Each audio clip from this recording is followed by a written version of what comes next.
8 hours of sleep. 8 hours. 8 hours. 8 hours in bed. I need to get 8 hours of sleep. You need 8 hours of sleep. What if everything you've been told about sleep is wrong? You see, in the West, we treat sleep like a prescription.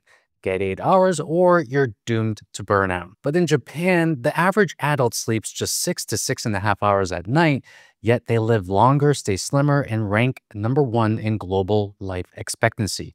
So what is their secret?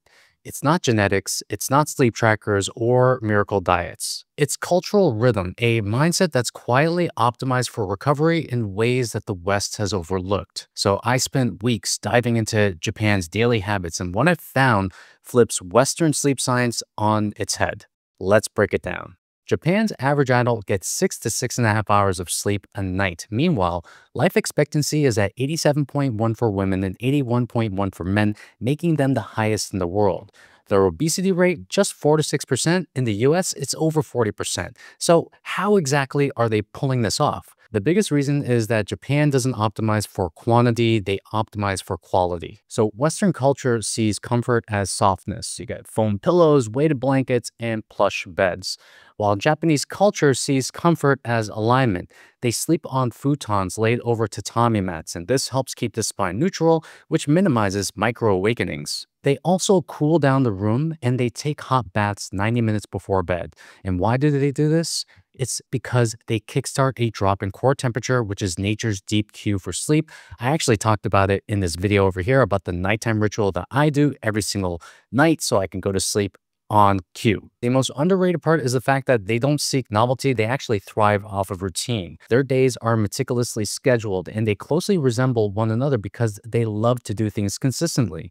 And this reminds me of my own journey from turning into a guy who had to wake up multiple times a night, finding it hard to stay asleep in the first place, when I actually put myself on a routine. Something I understand from my experience is that your body actually thrives off of continuous signals that you give it. You're literally training your body with each and every action. And the more that I set up these tiny little cues, the more it gave my body the signals it needed to understand when it was time to rest and when it was time to be awake. And with all these things combined together, you get a glimpse into why the Japanese may need a little bit less sleep than other cultures. Now, the next secret is their circadian-synced living. So in Japan, sleep is an output of how you live.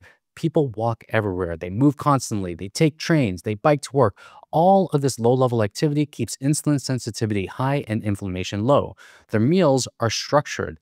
They're very moderate, they're early, and they align with the routine. And their diets, they're rich in omega-3s, fermented foods, tea, and fiber. At its core, it's anti-inflammatory, gut-friendly, and supports natural energy, and also does a great job of removing visceral fat. And something you may notice about the diet that I just mentioned is the fact that it's the same diet that I talked about in this video over here about the world's easiest diet to remove visceral fat. It resembles more of a green Mediterranean diet, which has been proven to be twice as effective than the standard Mediterranean diet when it comes to burning visceral fat. And something I don't see a lot of people talking about is the fact that their metabolic health has a great impact on their ability to sleep. Poor metabolic health, which can be described as insulin resistance, high blood sugar, and abdominal fat, disrupts hormones like leptin, ghrelin, and cortisol and impairs glucose regulation. This leads to restless, fragmented sleep and frequent awakenings throughout the night. And again, something I noticed with myself was like the more metabolically healthier I was, the better my sleep became. And it was due to these behaviors, but also due to the fact that my body wasn't fighting itself. And this is the first goal for each and every one of my clients when they work with us, is to get their bodies metabolically healthy. When they achieve this, they find that everything gets better as a result. Sleep, energy, your ability to burn fat, your ability to gain muscle, and just overall general reduction of stress. The more metabolically aligned you are, the better your body will work. And by the way, I created a free guide on the exact protocol we use to help our clients get metabolically healthy. Comment healthy below and I'll send it to you. Now, the third secret is the fact that Japanese people nap without shame. Now, something you have to know is that for the past couple of weeks, I've been traveling Asia. Specifically, I'm doing this in Bangkok right now. And something that I realized while I was adjusting to the new time zone was the need for power naps. As my body was adjusting to the different time zones, the weird wake-ups, and the lack of sleep, a 30-minute nap in the middle of the day was enough to give me energy to last until the nighttime. It was almost like a physical and mental reset. And something you have to know in Japan is that napping is normal. You'll regularly see people asleep on trains and cafes, even at work. They call it inamuri, to doze in public. And it's not laziness, it's actually a reflection of hard work. And in Japan, nap rooms and sleep cafes are growing, and research actually shows that 20 to 30-minute naps boost alertness, reduce blood pressure, and delay brain aging by 3 to 6 years. In Japan, they don't fight fatigue, they actually respect it. Now, at this point, you may be looking at this and wondering if you should be booking a flight to Tokyo so you can sleep less and get more out of the day, but not so fast. A 2025 cross-cultural study found that optimal sleep varies by culture and lifestyle.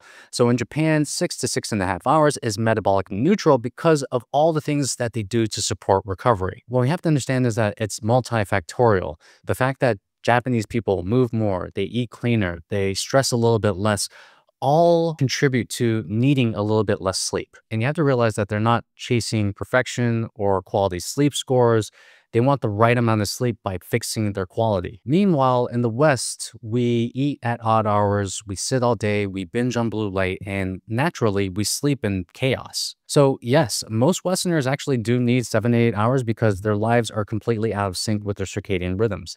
Even for my clients and even for myself, I'm still going to recommend sleeping 7 to 8 hours a night because as Westerners, our lives are just not as in sync as Japanese people. But I will not force this arbitrary number on anyone because I know for a fact that different people thrive on different timing. And something we have to realize is that the 8-hour rule is an average, but not necessarily a prescription. Sleep needs vary, and when your days are structured like the Japanese with movement, timing, and rhythm, your body restores itself faster. And there have been so many times where I've met people who just thrive off of 6 hours of sleep a night. And if they get more, they actually feel more groggy and get brain fog as a result of getting too much sleep. So the biggest lesson about this is that don't chase more hours, but chase a better rhythm, chase more quality.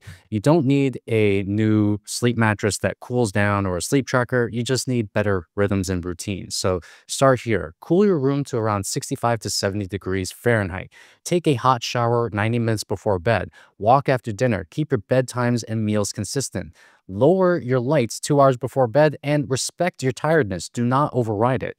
These tiny little moves send a powerful message to your brain that you're safe and that you can rest now. Now, the genius of the Japanese sleep system isn't in gadgets or in gimmicks, it's actually in consistency. The nap on the train ride, the miso soup, the hot bath. Each small ritual adds up to a body that knows how to recover. And sleep is not a habit, it's a result. So when your lifestyle is aligned, you may not need the full 8 hours, you just need a better rhythm. And the whole lesson of this video is to find the right amount of hours for yourself. And one of the best ways that I can recommend you to do that is just ask yourself when you wake up, how do I feel? I know some people who thrive off of getting 6 hours. I know other people who thrive off getting 7 and also 8, sometimes even 9. The key point is to align with your rhythms, but also honor your own timing. So that being said, thank you for watching. I hope you got some value out of this, and I'll see you on the next video.